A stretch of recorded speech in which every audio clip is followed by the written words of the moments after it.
আসসালামু আলাইকুম গাইস, কি অবস্থা সবার? আশা করি সবাই অনেক অনেক ভালো আছেন। তো আলহামদুলিল্লাহ, আপনাদের দয়ায় আমি অনেক ভালো আছি। তো এই যে মিছিলটি দেখতে পাচ্ছেন, এটি হচ্ছে বর্তমান যশোর নাভারণ সাতক্ষীরা মোড়ের মিছিল। তো ভিডিওটি সম্পূর্ণ দেখুন। Perfecto.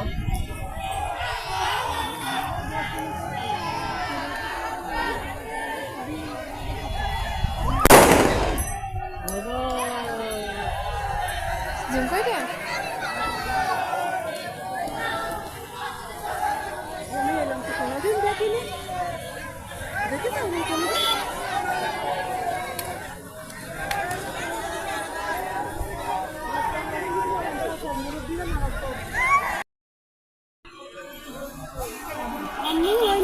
মায়ের যাওয়া যাবে না। হুম।